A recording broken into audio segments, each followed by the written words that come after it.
Hey, welcome to lesson 1 of 5 in the prioritize and execute module. This is going to be all the tactical stuff you need to know to focus on the right marketing stuff day in and day out. Like I said before, we all have 24 hours a day as a marketer, and knowing what to focus on at the right time is going to make a difference and make you successful ultimately. And this is going to be a tool that is making sure you're focused on the right marketing tactics. So it's a blessing and a curse, right? You are a digital marketer, an e-commerce marketer, meaning you're going direct to consumer, and you can focus on, you have control of everything. You have control of what's on the website, what's on the thank you page, what's in email, what's in your ads, what's on anything you can imagine. You can customize down to the receipt, but that's also a curse, because at the end of the day, the goal of business is to provide a product to a consumer that they see value in, and you in exchange you were able to profit from. So we've talked through unit economics, we've talked through email marketing to leverage your time, we've talked through messaging so that you can make sure you're clear and you connect with your customer. We talked through landing pages so that you can make sure that you make more money from every click.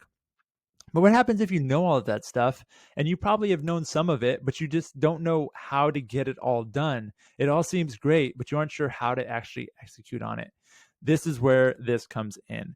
So when you look at this, is as of now, these are all the things you could do. I actually didn't count these, but I'd be willing to bet is over 200, if not 300 or more different things you can use, from email marketing to video to landing pages to webinars. And you see Pagefly isn't even in here. There's just so many more than this: marketing automation, CRM, B2B database, so many things, APIs, surveys. What could you not do these days? There's so much to do as a marketer. So how do you actually get clear and focus on the right things? I want to introduce you to the marketing icebox, and this was taken from a growth marketer, Sean Ellis, who developed this methodology, or at least popularized it. I'm sure it was around before, but basically, inside of your marketing e-commerce marketing playbook, down below, you're going to see a tab that says marketing icebox. This is what you're going to do is use this as a tool for sorting your ideas. Now, the ultimately it's going to give your idea a score, and the higher the score, the better. So what you're going to do is you're going to have a channel. So how I usually recommend doing this is, say we want to look at creating email, creating win back email flow. Since you know what that is because you've completed the previous modules, this is where you set a timer, put a bunch of ideas, but I'll walk you through one of these ideas. So, and you're not going to do the action step until the end. So just watch along, and I'm going to show you this. I'm going to give you some ideas on growth levers in the next video, but just to see, you can see how it works. This is email marketing is the channel. The growth lever is, so for a win back email flow, what would it be? Pop quiz. 3, 2, 1. That's right. It would be a returning customer, because we are trying to get them to buy again. So even though they're about to churn, it was kind of a trick question, right? It's like they were about to be in that lapsed state, but they're already an existing customer. So it's not like we're looking for new customer acquisition here. Next, the status of it. It's just an idea right now. Eventually, it'll be something you focus on and test and abandon if it doesn't work. Then we go over to here to impact. So what is the impact that we believe this idea will have on our business? What's the confidence that we believe it'll have that impact? And how much effort will it be to execute this idea? So impact we believe it'll have is high, because these are people who have bought from us already.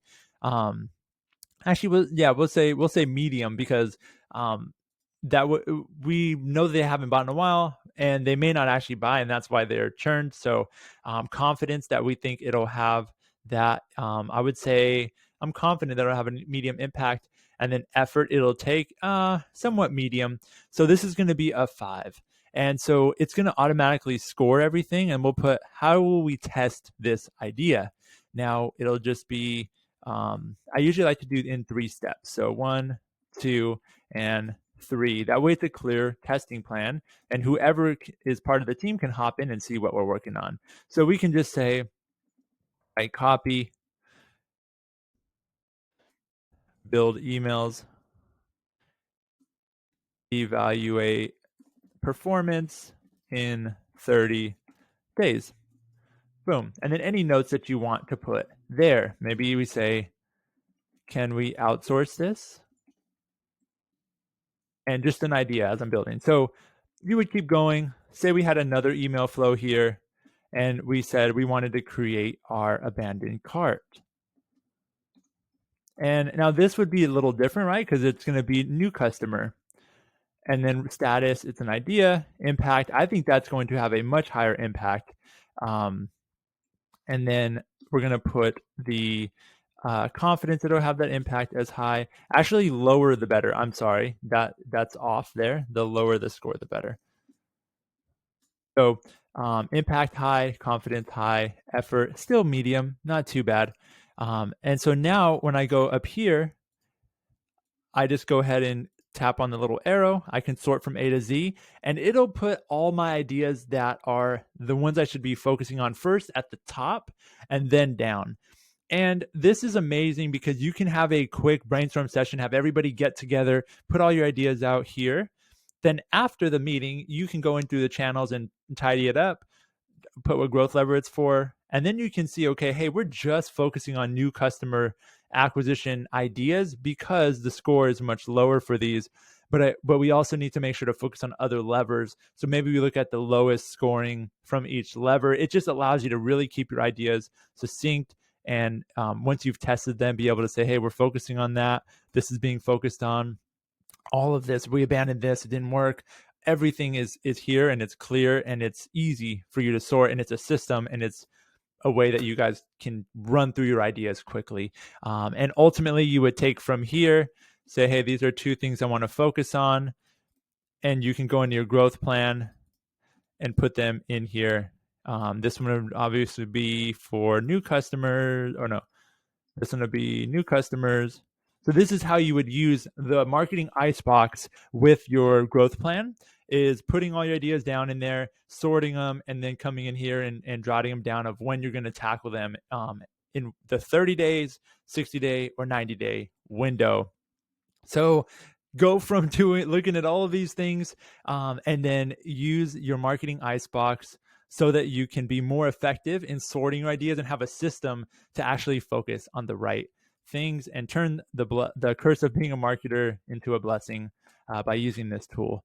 So can't wait to start in teaching you some of the best practices over the next 3 videos for getting more new customers, helping boost their average order value, and figuring out how to get them to buy again. I'll see you in the next video.